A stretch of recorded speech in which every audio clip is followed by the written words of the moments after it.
দেশে বিভিন্ন জেলার ফিলিং স্টেশনেও তেল না মেলায় চরম দুর্ভোগে চালকেরা। পাম্পে তেলের জন্য ঘন্টার পর ঘন্টা অপেক্ষা করতে হচ্ছে। দীর্ঘ লাইনে থাকার পরেও তেল ফুরিয়ে যাওয়ায় ফিরে যাচ্ছেন অনেকে। হঠাৎ করে ডিপো থেকে সরবরাহ কমায় সংকট তৈরি হয়েছে, দাবি পাম্প মালিকদের। পেট্রোল পাম্পে তেলের জন্য দীর্ঘ সারিতে অপেক্ষা গ্রাহকদের। চাহিদা মতো মিলছে না তেল।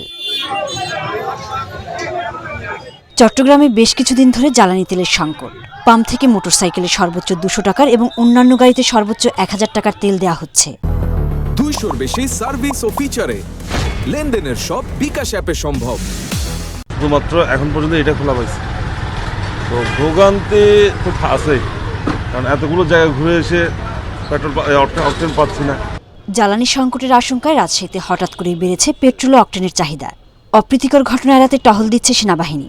ডিপো থেকে পর্যাপ্ত তেল মিলছে না বলে অভিযোগ করছেন পাম্প মালিকরা। নিরাপত্তা বাহিনী যেভাবে থাকার কথা সেভাবে থাকছে না, মানে আমাদের আরও নিরাপত্তা কর্মীর প্রয়োজন। বিশেষ করে এটা যখন আমাদের তেলগুলো শেষ হয়ে যাচ্ছে, যখন আমরা মানুষকে বলছি আমাদের তেল শেষের পথে, পাম্প বন্ধ করে দিচ্ছি, তখন প্রচুর পরিমাণে মব সৃষ্টি হচ্ছে। খুলনায় কিছু কিছু পাম্পে তেল ফুরিয়ে যাওয়ায় বিক্রি বন্ধ আছে। যেসব পাম্পে তেল বিক্রি হচ্ছে সেখানে যানবাহনের দীর্ঘ লাইন। পাম্প ঘোরাঘুরি করছে কিন্তু কোথাও পাওয়া যাচ্ছে না তেল। আর তেল যদিও পায় তাহলে অনেক লাইন, দীর্ঘ লাইন। বরিশালে জ্বালানি তেল মিললেও তা পর্যাপ্ত নয়। বিভিন্ন যানবাহনে সীমিত পরিমাণে তেল সরবরাহ করা হচ্ছে।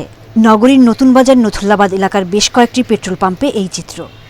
গতকালকে আমরা অকটেন পাইছি, দুদিন ছিল না, আর আজকে সংকেত নেই, আমরা 300-500 টাকা করে দিয়ে কাস্টমারে রাখি।